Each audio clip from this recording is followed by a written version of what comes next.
Dicen que la venganza es un plato que se sirve frío.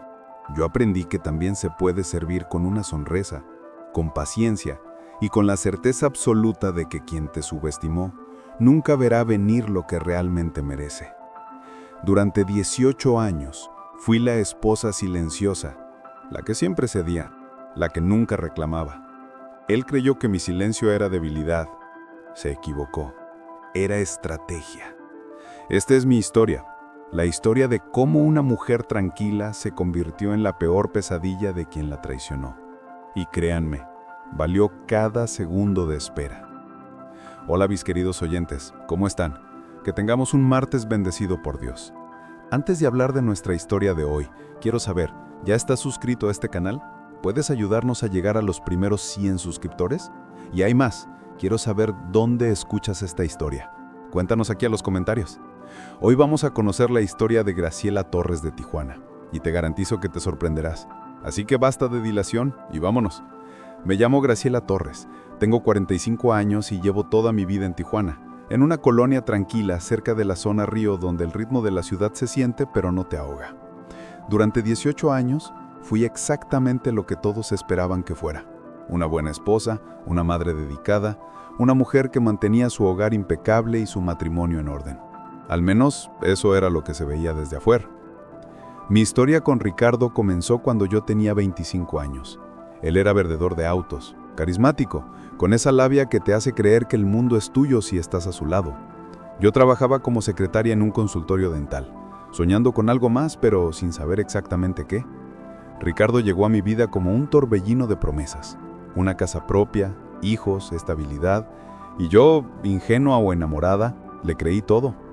Nos casamos a los 8 meses de conocernos.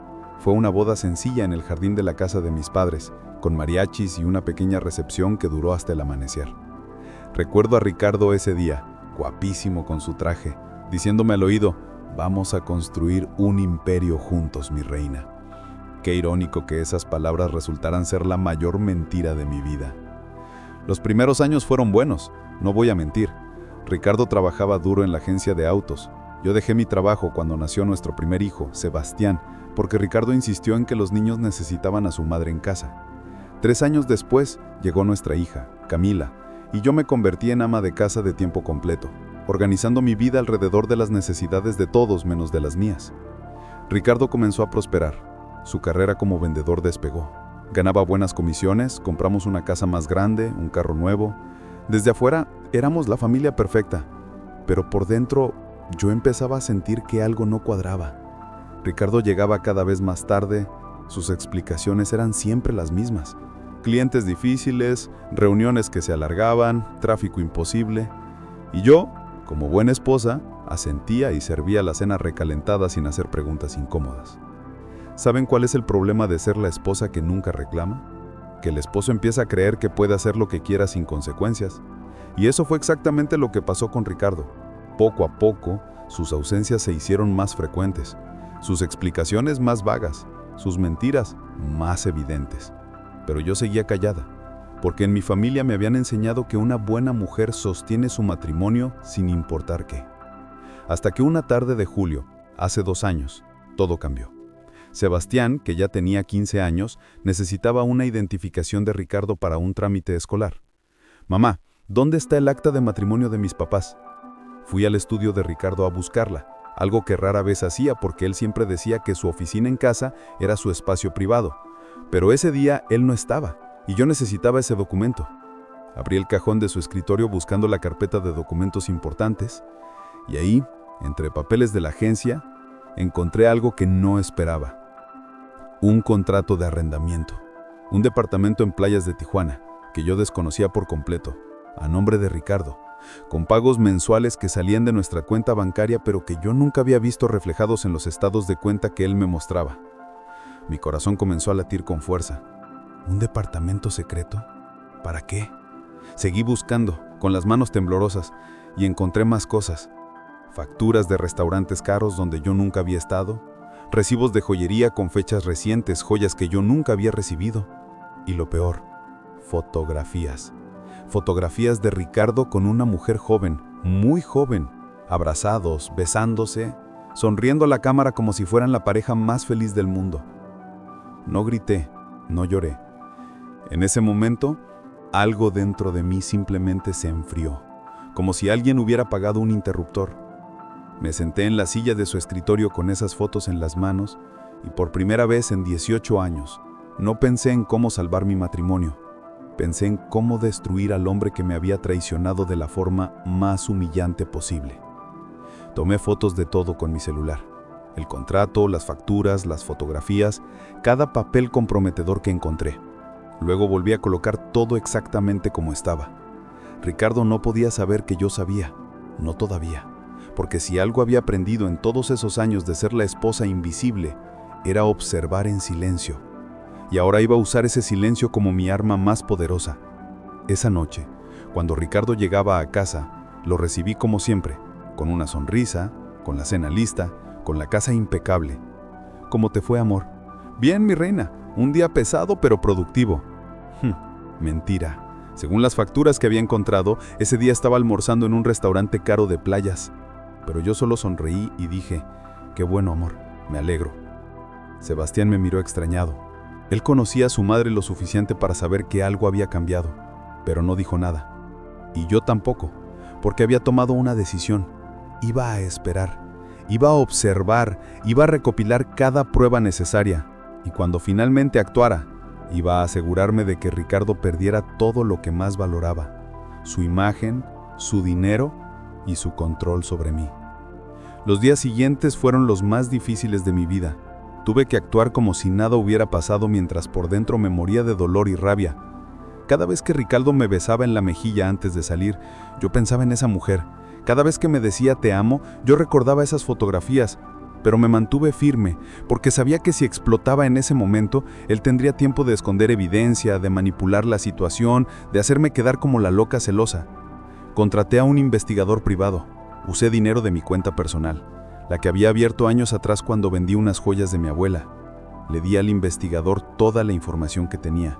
El departamento en playas, el nombre de la mujer que aparecía en las fotos, lo encontré en una de ellas donde llevaba una identificación colgada del cuello, los horarios de Ricardo.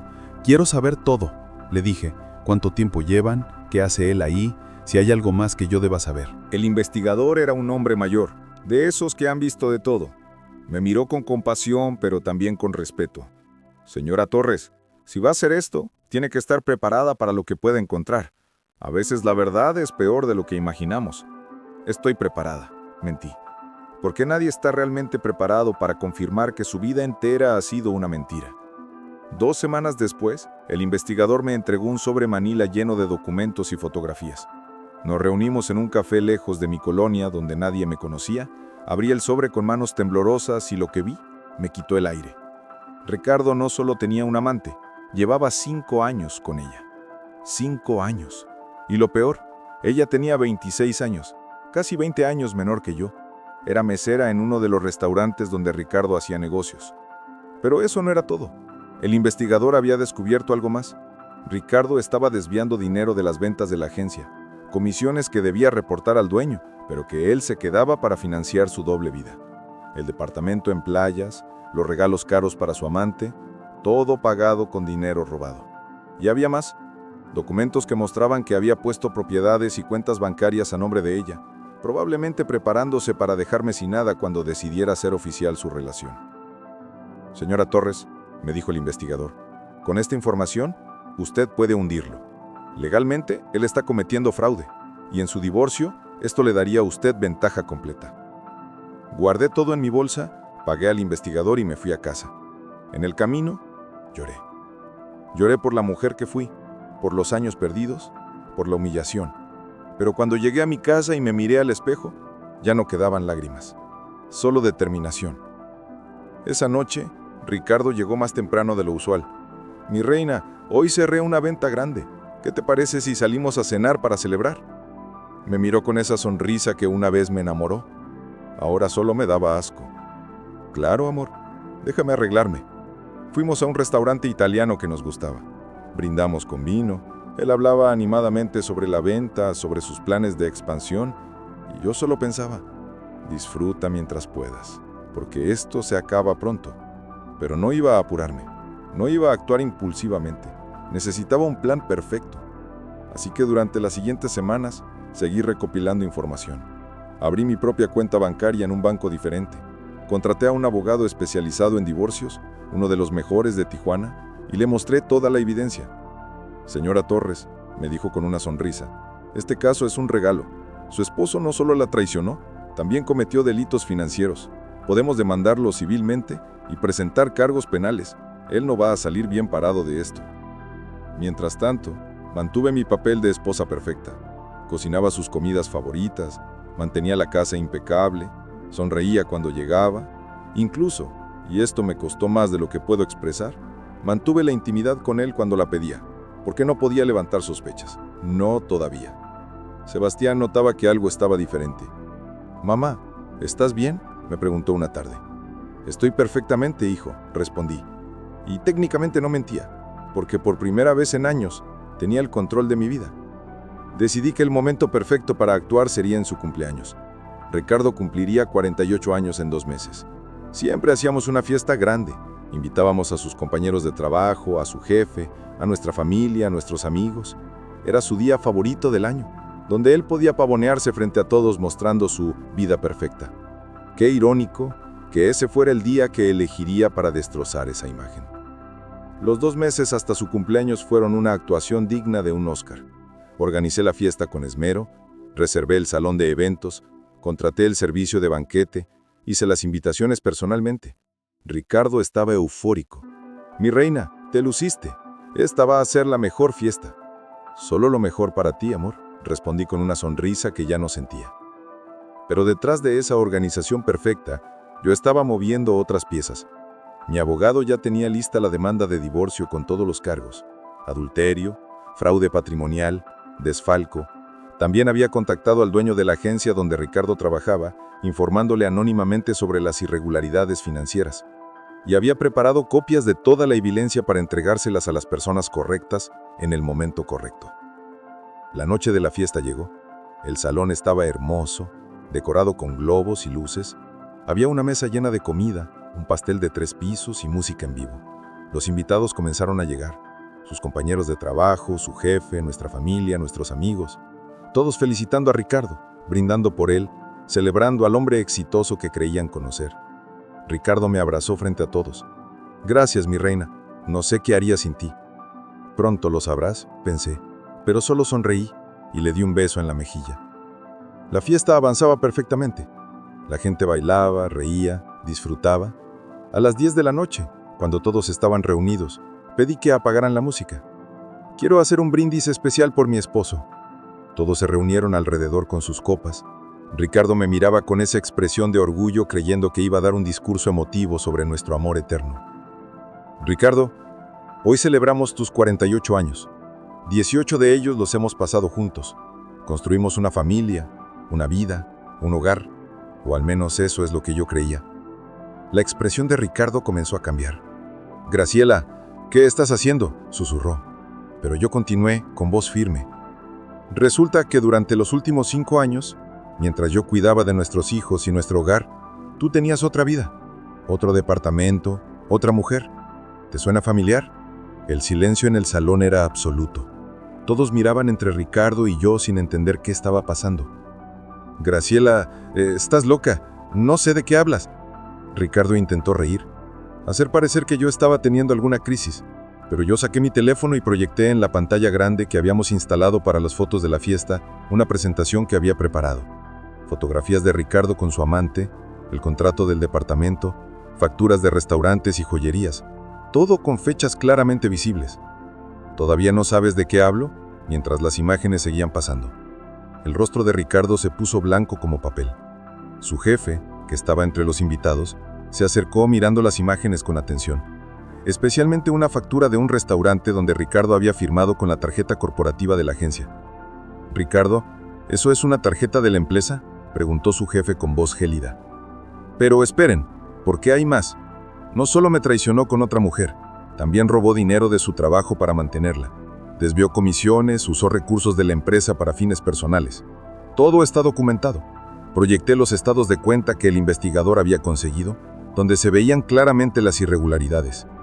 Ricardo intentó acercarse a mí, probablemente para quitarme el teléfono, pero Sebastián, mi hijo de 17 años, se interpuso. «No te acerques a mi mamá», le dijo, con una madurez que me rompió y me enorgulleció al mismo tiempo. «Sebastián, hijo, tu mamá está mintiendo, está inventando todo esto porque te descubrió, y tiene toda la razón de exponerte». Los invitados comenzaron a murmurar. Algunos salían del salón, incómodos con la escena. La familia de Ricardo me miraba con odio, como si yo fuera la villana por atreverme a arruinar la fiesta. Pero mi familia, mis padres, mis hermanos, se acercaron a mí en señal de apoyo. «Graciela, vámonos, ya hiciste lo que tenías que hacer». «Todavía no termino», respondí. Saqué otro sobre de mi bolsa. «Ricardo, aquí está la demanda de divorcio. Tu abogado recibirá su copia el lunes. Y tu jefe», me volteé hacia el hombre que miraba todo con expresión seria, «aquí tiene toda la documentación de las irregularidades financieras que su empleado ha cometido. Mi abogado dice que es suficiente para proceder legalmente». El jefe de Ricardo tomó el sobre sin decir palabra. Ricardo finalmente reaccionó, con ira en lugar de vergüenza. «¿Cómo te atreves? ¿Quién te crees que eres para humillarme así?» «Soy la mujer a la que subestimaste durante 18 años», respondí con una calma que sorprendía hasta a mí misma. «La esposa silenciosa que creíste que era débil, pero resulta que ese silencio solo estaba esperando el momento perfecto». Tomé mi bolsa, llamé a mis hijos y salí del salón con la cabeza en alto. Detrás de mí escuchaba el caos. Ricardo intentando explicar, su jefe exigiendo respuestas, los invitados murmurando, pero ya no era mi problema. Ya no era mi circo. Subí a mi carro con Sebastián y Camila, y mientras manejaba de regreso a casa, mi hija de 14 años me preguntó, «Mamá, ¿estás bien?» «Sí, hija», respondí, y por primera vez en años, era verdad. Los días después de la fiesta fueron un torbellino. La historia se esparció por toda la ciudad como pólvora. En Tijuana, donde todos conocen a todos, mi venganza pública se convirtió en el tema de conversación de cada reunión familiar, cada comida entre amigas, cada encuentro en el supermercado. Algunos me juzgaban. «¿Qué forma de humillar a su esposo?» Otros me aplaudían. «Bien hecho, él se lo buscó». Pero a mí ya no me importaba lo que pensaran. Por primera vez en mi vida, había actuado para mí misma, no para complacer a otros. Ricardo intentó contactarme decenas de veces esos primeros días. Llamadas, mensajes, hasta se presentó en la casa rogando que habláramos. «Graciela, por favor, ¿podemos arreglar esto? Fue un error. La amo, ella no significa nada».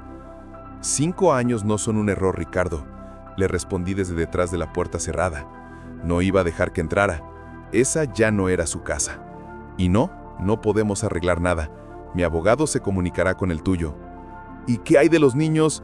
¿Les vas a quitar a su padre?», gritó desesperado. «Tú solito te quitaste, Ricardo, cuando decidiste que tu otra vida era más importante que esta». Mi abogado trabajaba rápidamente. Con toda la evidencia que teníamos, el proceso de divorcio iba a ser favorable para mí. Ricardo intentó pelear. Contrató a su propio abogado, pero las pruebas eran irrefutables. El departamento en Playas, las cuentas bancarias secretas, las facturas, las fotografías, todo apuntaba a un patrón claro de engaño y fraude patrimonial. Pero lo que realmente hundió a Ricardo fue lo que pasó con su trabajo. Su jefe, después de revisar toda la documentación que le entregué, inició una auditoría interna. Descubrieron que Ricardo había desviado más de 500,000 pesos en comisiones durante los últimos 3 años. No solo lo despidieron, también presentaron cargos penales en contra de él. De la noche a la mañana, Ricardo pasó de ser el vendedor estrella a estar enfrentando un posible proceso penal por fraude. Su amante, la chica de 26 años, lo abandonó en cuanto se enteró de todo. Según me contó el investigador, a quien mantuve contratado para seguir monitoreando, ella desapareció del departamento de Playas llevándose todo lo que tenía valor. Las joyas que Ricardo le había regalado, algunos electrodomésticos, incluso muebles. Lo dejó con un departamento vacío y una renta que ya no podía pagar. Mientras Ricardo se hundía, yo comenzaba a reconstruir mi vida. Mi abogado logró que un juez congelara las cuentas compartidas y ordenara que Ricardo pagara pensión alimenticia por nuestros 2 hijos hasta que el divorcio se finalizara. La casa quedó bajo mi nombre temporalmente.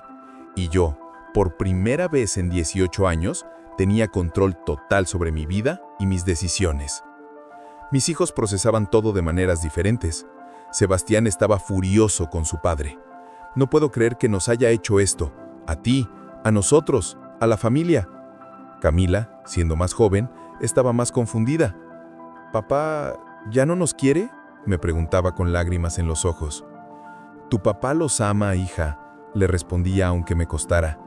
Pero tomó decisiones muy malas que lastimaron a muchas personas. Decidimos ir a terapia familiar, los tres juntos. Necesitábamos un espacio seguro para procesar todo lo que había pasado. El terapeuta nos ayudó a entender que no era culpa de ellos, que podían estar enojados con su padre, pero que eso no los convertía en malas personas, y que yo no era la villana por haber expuesto la verdad. Tu mamá se defendió, le dijo el terapeuta a Camila en una sesión, y eso no es malo, es valiente. Ricardo pidió ver a los niños varias veces. Al principio yo estaba tentada a negárselo, a usar a mis hijos como castigo, pero el terapeuta me hizo ver que eso solo los lastimaría a ellos. Él es un mal esposo, pero eso no lo hace automáticamente un mal padre. Déjalos decidir si quieren verlo o no. Así que lo hice. Les pregunté a Sebastián y Camila qué querían. Sebastián se negó rotundamente. No quiero verlo, no ahora. Quizás algún día, pero no ahora. Camila, después de mucho pensarlo, dijo que sí quería verlo, pero solo con supervisión, mamá, y en un lugar público. Acepté. Las primeras reuniones fueron en un café, yo presente, pero en otra mesa, dándoles espacio pero asegurándome de que Camila estuviera bien. Ver a Ricardo en ese café fue extraño. Se veía acabado. Había perdido peso, tenía ojeras profundas, su ropa ya no era la impecable que siempre usaba. Camila hablaba con él tímidamente y yo veía cómo él intentaba explicar lo inexplicable, disculparse por lo imperdonable. Cuando terminó la reunión, Camila vino hacia mí, con lágrimas en los ojos. Mamá, papá dice que te ama todavía, que cometió un error terrible. A veces el amor no es suficiente, hija, le respondí abrazándola. A veces las acciones hablan más fuerte que las palabras, y las acciones de tu papá me dijeron que yo no era su prioridad. ¿Tú todavía lo amas?, me preguntó. Lo pensé honestamente antes de responder. Amo al hombre que creí que era, pero ese hombre no existe, nunca existió. 4 meses después de la fiesta, el divorcio estaba casi finalizado. Mi abogado había negociado un acuerdo en el que yo me quedaba con la casa, con la custodia completa de los niños y con una pensión considerable que Ricardo tendría que pagar una vez que resolviera sus problemas legales con la agencia. Él no tenía mucho margen de negociación considerando toda la evidencia en contra suya. Pero hubo un giro inesperado. Una tarde, recibí la visita de una mujer que no conocía. Tocó a mi puerta, y cuando abrí, vi a una señora de unos 60 años, elegante, con una expresión seria, pero no hostil.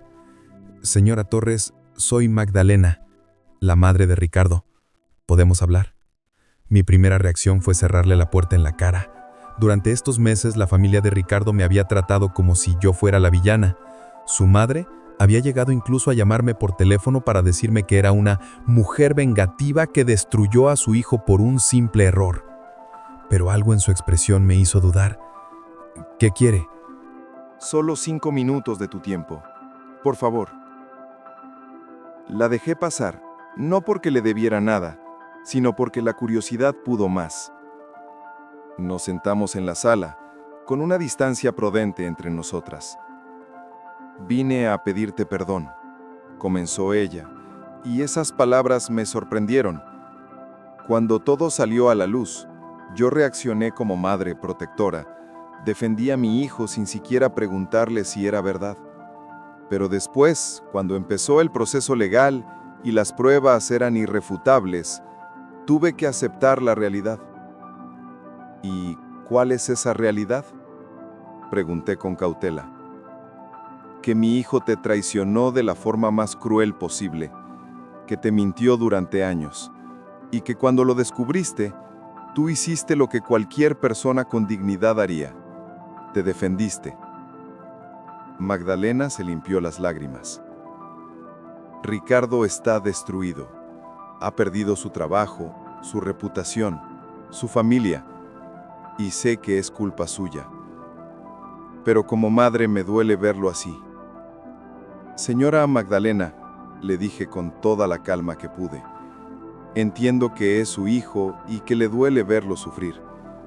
Pero a mí también me dolió descubrir que mi vida entera era una mentira. Me dolió saber que, mientras yo cuidaba de nuestro hogar, él construía otro con alguien más. Y me dolió darme cuenta de que robaba dinero para mantener esa doble vida. Lo sé, asintió ella, y no vine a pedirte que lo perdones. Ni siquiera vine a pedirte que le des otra oportunidad. Vine porque necesitaba que supieras que no todos en su familia te culpamos, y porque quiero seguir siendo parte de la vida de mis nietos, si tú me lo permites. Esa petición me tomó por sorpresa. ¿Sus nietos quieren verla? Sebastián no. Camila sí. Me ha llamado algunas veces. Y yo entiendo que Sebastián necesite su espacio, pero no quiero perder a mis nietos por los errores de mi hijo. Lo pensé por un momento. Magdalena siempre había sido una buena abuela, cariñosa con los niños, presente en sus cumpleaños y eventos escolares. No era justo castigarla por lo que Ricardo había hecho. Puede ver a Camila, y si algún día Sebastián cambia de opinión, también a él. Pero con una condición: no me va a cuestionar sobre el divorcio, no va a intentar convencerme de volver con su hijo, y no va a hablar mal de mí con los niños. Te doy mi palabra, dijo ella con sinceridad. Y Graciela, lo que hiciste en esa fiesta, algunos dicen que fue cruel, pero yo creo que fue valiente, porque te negaste a seguir siendo invisible, te negaste a cargar con la vergüenza que él debía cargar, y eso es algo que admiro. Después de que Magdalena se fue, me quedé pensando en sus palabras. ¿Había sido cruel? Quizás. ¿Había sido necesario? Absolutamente. Porque si lo hubiera confrontado en privado, Ricardo hubiera encontrado la manera de minimizarlo, de convencerme de quedarme, de seguir manipulándome. Al hacerlo público, me aseguré de que no pudiera escapar de las consecuencias.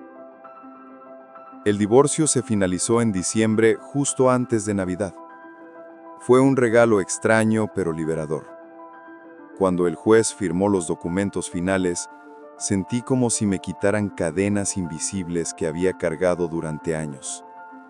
Ya no era la esposa de Ricardo, ya no era la mujer que vivía para placer a otros. Era simplemente Graciela, y tenía que descubrir quién era esa persona. El primer año después del divorcio fue de autodescubrimiento. Volví a estudiar, algo que siempre había querido hacer pero que pospuse por la familia. Me inscribí en cursos de contabilidad y administración. Descubrí que tenía talento para los números, para organizar, para planificar, y comencé a trabajar medio tiempo en un despacho contable cerca de casa. Mis hijos se adaptaban a la nueva normalidad. Sebastián seguía sin querer ver a Ricardo, pero su terapeuta decía que era parte de su proceso y que no debía forzarlo. Camila veía a su padre una vez al mes, siempre bajo supervisión, siempre en lugares públicos. Ricardo había conseguido un trabajo en otra agencia, con un salario mucho menor, y vivía en un departamento pequeño compartido con un compañero. La vida le había cobrado caro sus decisiones. Yo, por mi parte, empezaba a disfrutar de mi libertad. Salía con amigas sin tener que dar explicaciones. Tomaba decisiones sobre la casa sin pedir permiso. Administraba el dinero como yo quería. Pequeñas cosas que para muchos son normales, pero que para mí eran revolucionarias después de tantos años de vivir para otros. Una noche, una de mis amigas me invitó a salir. Graciela, necesitas divertirte, conocer gente nueva. No tienes que quedarte en casa llorando por un hombre que no te merece. No estoy llorando por él, le aclaré. Estoy disfrutando de estar sola. Está bien estar sola, concedió ella, pero también está bien volver a vivir. Vamos, una noche de baile no te va a matar. Accedí, más por complacerla que por ganas reales. Fuimos a un lugar en la zona Río, con música en vivo y ambiente agradable. Y allí, por primera vez en 18 años, bailé sin preocuparme por nada.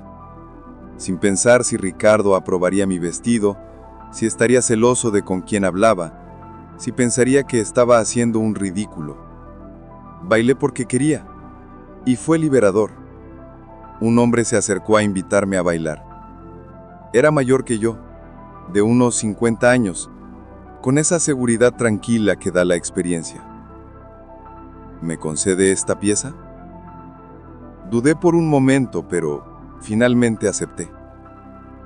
Bailamos una canción, luego otra. Conversamos durante el descanso. Se llamaba Javier. Era ingeniero civil, divorciado hacía 3 años, con 2 hijos ya adultos. No estoy buscando nada serio, le aclaré desde el principio. Yo tampoco, respondió él con una sonrisa. Solo una buena conversación y quizás una amistad. Y así comenzó algo inesperado. Una amistad con alguien que entendía lo que era reconstruir tu vida después de un matrimonio fallido. Javier y yo comenzamos a salir ocasionalmente. Un café aquí, una comida allá, conversaciones largas sobre nuestras experiencias, nuestros miedos, nuestras esperanzas. No había presión, no había expectativas. Solo 2 personas disfrutando de la compañía del otro. Y por primera vez en mi vida, una relación con un hombre no estaba definida por lo que yo podía hacer por él, sino por quienes éramos ambos. Sebastián lo conoció primero, por accidente. Javier y yo estábamos tomando café en un lugar cerca de casa cuando Sebastián entró con sus amigos. La expresión de sorpresa en su rostro fue evidente. Después, en casa, me preguntó directamente, ¿ese es tu novio? No, respondí honestamente. Es un amigo. Alguien con quien disfruto pasar el tiempo. ¿Nada más? ¿Y si algún día quieres que sea algo más?, preguntó Sebastián. ¿Cómo te sentirías tú con eso? Honestamente, mamá, después de todo lo que viviste con papá, mereces ser feliz, con quien sea que te haga feliz. Sus palabras me conmovieron profundamente. Mi hijo de 18 años tenía más madurez emocional que muchos adultos que conocía. Camila también conoció a Javier eventualmente, y su reacción fue diferente. ¿Lo amas como amabas a papá?, me preguntó con esa inocencia de los 14 años. No lo amo todavía, hija, y si algún día lo hago, será diferente. Será un amor más consciente, más sano, construido sobre honestidad y no sobre mentiras. Mi relación con Javier evolucionó lentamente, sin prisas, sin presiones. Y me di cuenta de algo importante. Después de haber vivido una relación tóxica disfrazada de amor, ahora podía reconocer cómo se sentía una relación sana. Una donde no había secretos, donde no tenía que adivinar si me estaban mintiendo, donde era un ser humano completo, no solo un accesorio en la vida de alguien más. 2 años después de mi divorcio, mi vida era completamente diferente. Había terminado mis estudios y ahora trabajaba a tiempo completo en el despacho contable, donde me habían ascendido a supervisora. Ganaba mi propio dinero, tomaba mis propias decisiones y, lo más importante, era feliz. Una felicidad tranquila, profunda, construida sobre bases sólidas de autoconocimiento y dignidad. Ricardo seguía siendo parte de nuestra vida, pero de forma marginal. Había logrado estabilizarse económicamente, aunque nunca volvió a tener el éxito que tuvo antes. Pagaba la pensión de los niños religiosamente, probablemente porque sabía que si no lo hacía, yo no dudaría en tomar acciones legales nuevamente. Camila lo veía cada 2 semanas ahora, sin supervisión, ya que había demostrado ser responsable en sus visitas. Sebastián finalmente aceptó verlo, después de 2 años, pero su relación era distante y formal. Un día Ricardo me pidió reunirnos, solo nosotros 2. Dudé, pero finalmente acepté más por curiosidad que por otra cosa. Nos vimos en el mismo café donde él solía llevar a su amante, una elección que no pasó desapercibida para mí. ¿Por qué aquí?, le pregunté. «Porque necesito enfrentar mis demonios», respondió. «Este lugar representa mi peor versión, y quiero que veas que he cambiado». Ricardo lucía diferente, más humilde, más cansado, pero también más auténtico. «Graciela, sé que nada de lo que diga puede cambiar el pasado, pero necesito que sepas que estos 2 años han sido un infierno para mí, no por todo lo que perdí, sino porque finalmente entendí lo que te hice, el dolor que te causé, y me da vergüenza». «¿Vergüenza?», pregunté con escepticismo. «Hace 2 años no tenías vergüenza, solo tenías miedo de que te descubrieran». «Tienes razón», admitió. «En ese entonces solo me preocupaba por mí, por mantener mi doble vida, por no perder mi comodidad.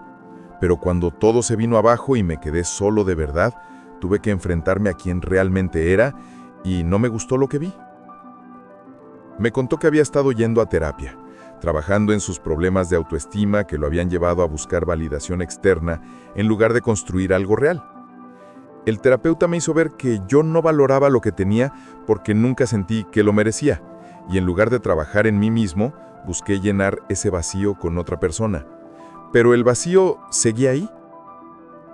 «Ricardo, me alegra que estés trabajando en ti mismo, de verdad», le dije sinceramente.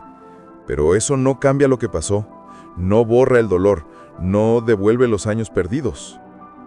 «Lo sé», respondió con lágrimas en los ojos. «No estoy pidiendo que me perdones, ni siquiera estoy pidiendo otra oportunidad. Solo quiero que sepas que lo siento, profundamente, y que admiro la fuerza que tuviste para salir de eso». Sus palabras me conmovieron, pero no de la forma que él probablemente esperaba.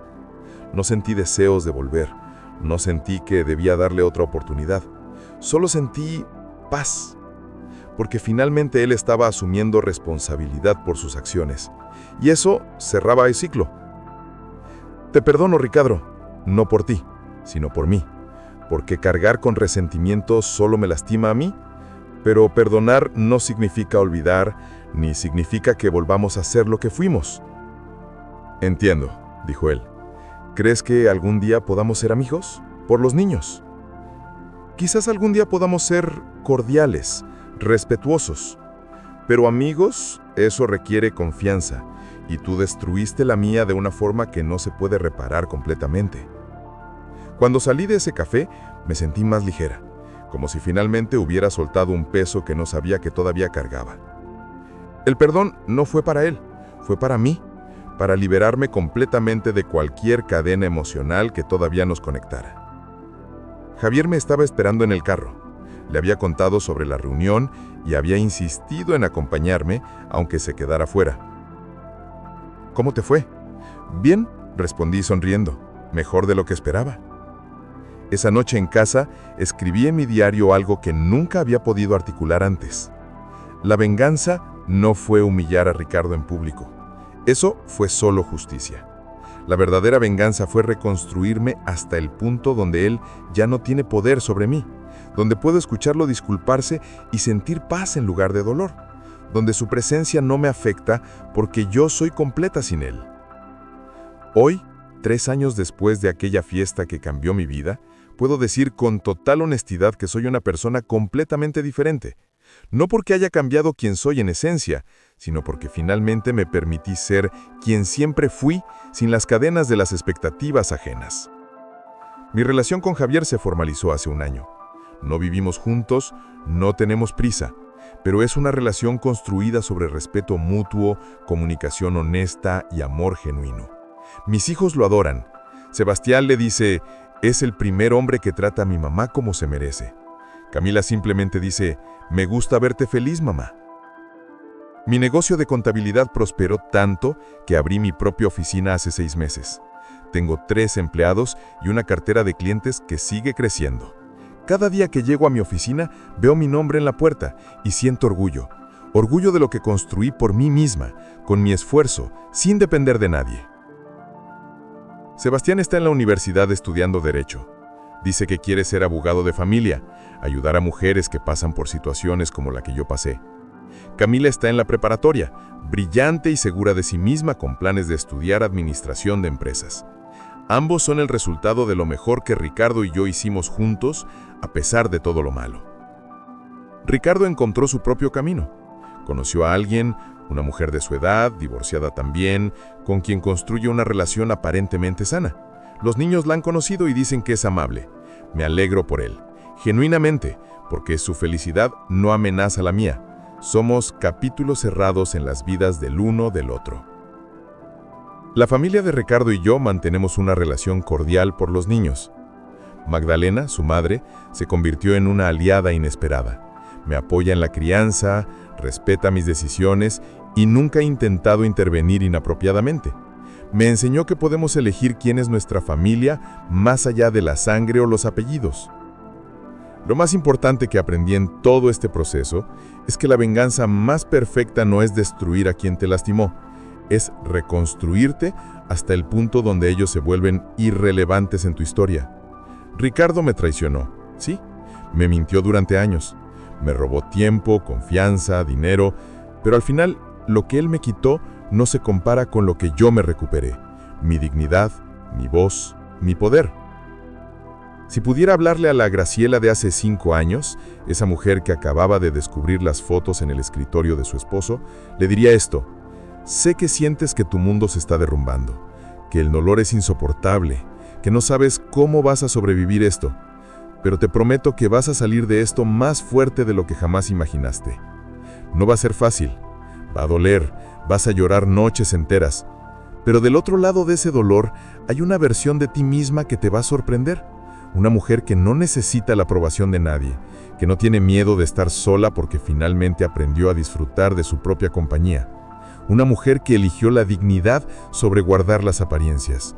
Y eso, mi querida yo del pasado, va a ser el mejor regalo que te puedas dar. Me llamo Graciela Torres, tengo 48 años, vivo en Tijuana, y esta es mi historia de traición, venganza y sobre todo renacimiento. Una historia que decidí compartir porque sé que hay miles de mujeres ahí afuera viviendo vidas silenciosas, soportando traiciones calladas, pensando que no tienen opción. A esas mujeres les digo, siempre tienen opción. Pueden elegir quedarse y seguir sufriendo, o pueden elegirse a sí mismas. La venganza no es mala cuando es simplemente justicia disfrazada. No es cruel exponer la verdad, no es incorrecto defenderte, y definitivamente no es egoísta elegir tu felicidad sobre la comodidad de quien te lastimó, porque al final del día, la